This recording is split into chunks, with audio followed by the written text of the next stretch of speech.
Welcome back, everybody. It's Zach here. Bring you guys another fantasy football video. This one should be a really fun one, and this one I'm going to be going over the best and worst values at the running back position in auction drafts across the three major platforms. So for the sake of this video, I assumed a 12-team, $200 budget league in a PPR scoring format, and then I looked at ESPN, Yahoo, and Sleeper. If there are any other platforms you guys are curious about as well, I'm happy to do those as well, but I think those are the three primary platforms that you guys are drafting on. And then what I wanted to see was just compare the pre-draft value that's being displayed on all these platforms across each of these three platforms and sort of see which players are being priced at higher or lower prices based off the platform you're drafting on, and that way you can know going into your draft based off of the platform you're drafting on which players are going to be presenting better values relative to other platforms. That way we can sort of take advantage of that, because most people in your leagues, they're not going to be looking at different ADPs, different auction values across different platforms. So what they see on draft night, they're going to assume that's the best thing to be looking at. But it's important to understand there are going to be discrepancies from platform to platform, and then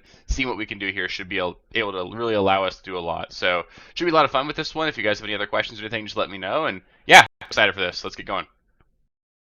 So to start things off with the ESPN platform, the one that I think you guys are generally drafting on, especially in auction drafts, I do think this is the most common platform for people to be drafting on. We're going to go over with the best values first. So I'll start things off with David Montgomery. Across the three major platforms, he's got an average draft cost of just over $13, and on ESPN, he only costs $6. I don't mind the average draft cost of $13 either, but on ESPN specifically, getting him for $6 is a really great value. I would definitely be targeting him if you're there. Beyond him, we've got Jaylen Warren, who's going for an average cost of $8. He only costs $2 on ESPN right now. So, again, a player that I'd absolutely be targeting. $2 is just way too cheap for a player of his caliber. Raheem Mostert has an average cost of just under $7. I think that's about right, what he should be costing. But on ESPN, he's going for $1. If I'm in an auction draft right now on ESPN, I'm drafting Raheem Mostert in all my leagues, and there's just no reason to be worried about that. I think that's an absolutely screaming value. Christian McCaffrey as well. Average cost of $73 across the three platforms. Only costs $67 on ESPN. That's a $6 savings. I am pretty excited about that, actually. I think if you want to get Christian McCaffrey, I think drafting him on ESPN is one of the best places to do it. So no problem drafting him for that price tag. And then Aaron Jones as well. Not a player that I'm super high on this season, but he's got an average draft cost of $14. Only costs $7 on the ESPN platform, so you can save $7 if you draft Aaron Jones on ESPN. If you're going to draft him, I think ESPN is the place to do it.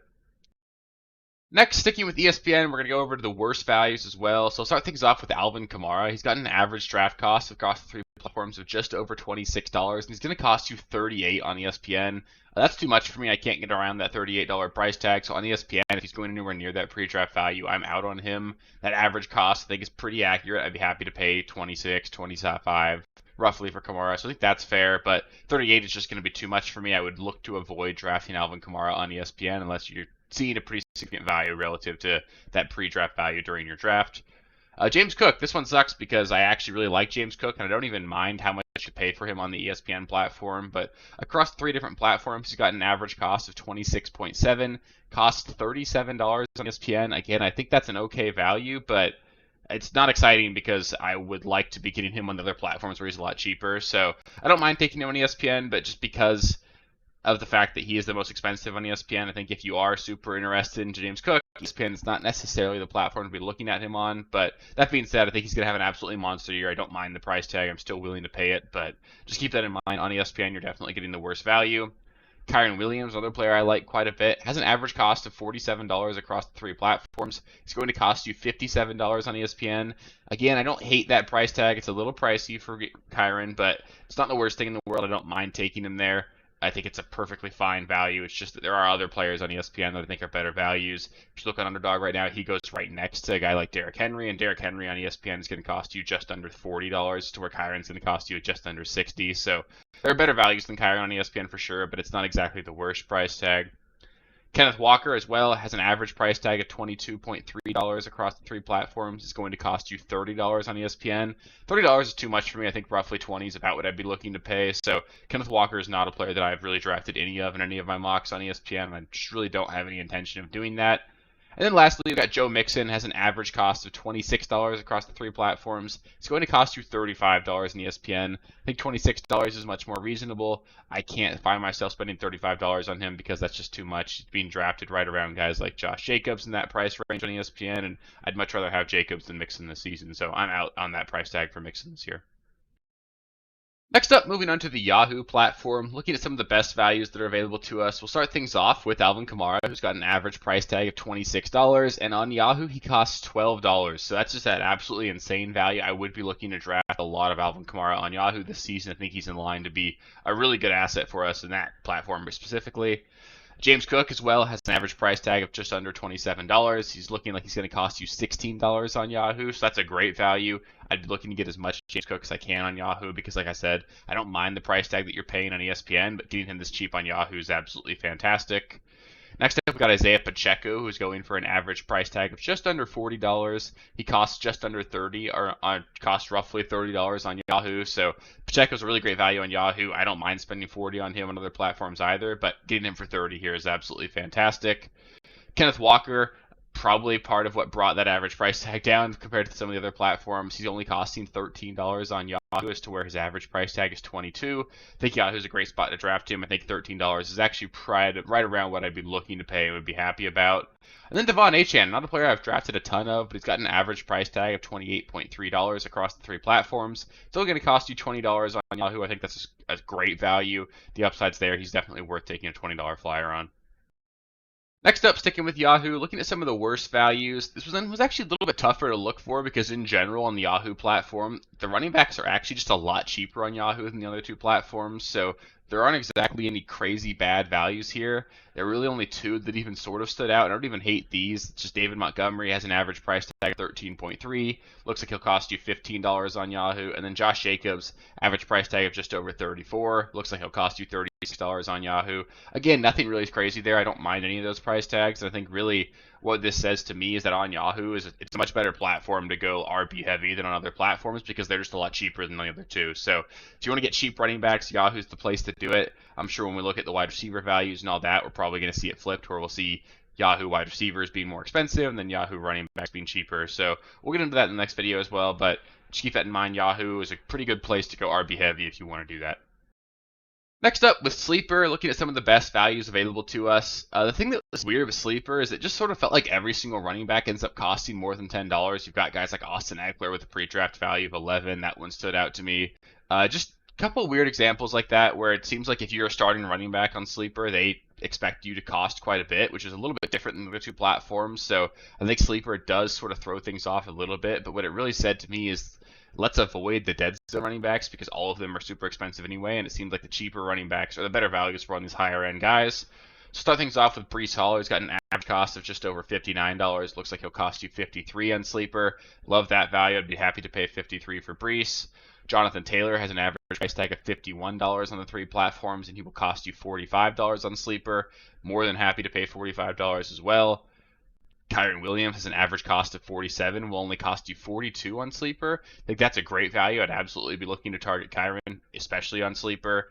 And then Derrick Henry has an average price tag of $35, costs you only $30 on Sleeper. I think he's a great target on Sleeper as well. He'd be someone I'd be looking to leave a lot of drafts with. And then finally, looking at some of the worst values on the Sleeper platform, this is really what I was talking about. When you get into like that dead zone for the running back position, all these guys are still super expensive, so they just really don't make sense. I didn't list all of them. I just listed 5 of the biggest names here. But just in general, if you're looking to draft running backs on Sleeper, get the guys early because dead zone guys are still expensive and it doesn't make sense to target them. Starting things off with the most obvious one, Devin Singletary has an average cost of $8.3 and he costs $22 on Sleeper. What that means is that on ESPN he's got a pre-draft value of 1, on Yahoo he's got a pre-draft value of 2, and then on Sleeper he's got a pre-draft value of $22. So Devin Singletary is just a crazy bad value on Sleeper. If he's going for anywhere near what that pre-draft value is, you just shouldn't even be looking at him. James Conner has an average cost of $11.7. He costs $23 on Sleeper. I'm completely out on that as well. Aaron Jones, average cost of 14, costs 25 on Sleeper, completely out there. Najee Harris, an average cost of 10.7, costs $21 on Sleeper. I don't hate that one quite as much, but when you can get guys like Najee for $6 on ESPN, roughly the same cost on Yahoo as well, it just doesn't make sense to be prioritizing grabbing these caliber of players on Sleeper. I really do highly recommend that if you're in an auction draft on Sleeper, just avoid the dead zone in the running back position entirely. It's not going to be very valuable to you, and you're going to have to overpay for it. And lastly, one that did stand out as well is Christian McCaffrey has an average cost of $73. His pre-draft value on Sleeper is $82. So Sleeper's obviously putting a lot of weight and expecting McCaffrey to lap the field again. I don't necessarily have a problem with that, but if you're going to draft McCaffrey, Sleeper is kind of the worst platform to do it on. So that'll do it for the best and worst values at the running back position video. Up next, I'll be going over the best and worst values at the wide receiver position. So I'll do the same sort of thing, same format. I'll go through all three platforms, compare the average price to what they're going for on each independent platform, and sort of give you guys a nice list to go off of in terms of players that are really showing themselves to be really great values. Again, I think this is definitely something that a lot of managers sort of overlook, is the fact that the platform you're drafting on does matter a ton in terms of what you're going to be able to get in values in your draft, and understanding where those values are across different platforms is going to give you a huge leg up on everybody else. So I highly recommend taking time to do this. If you're even in a stake draft as well, there's plenty of ADP comparison tools you can look at. I could do some stuff on that as well, but it's going to generally correlate pretty well as well with what we're doing here for the auction values. It's just really fun doing these as well. Really fun identifying, like, hey, maybe you're in love with a player, but you're drafting on ESPN, like me with James Cook. I love James Cook this year.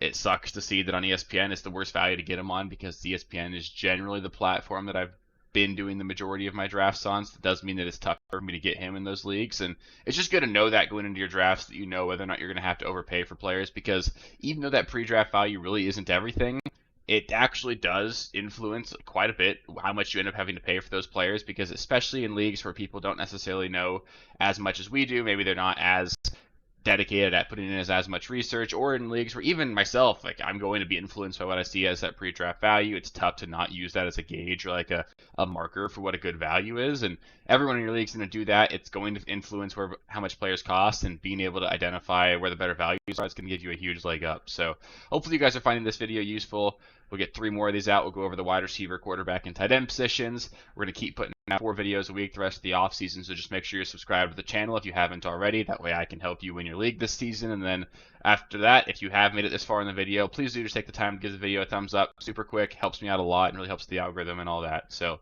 I appreciate you guys, and it's going to be a lot of fun. We're going to keep rolling. We're 10 days away from the Hall of Fame game right now. That's super exciting, and I just can't wait for football. So appreciate you guys, and I'll catch you with the next one. Peace.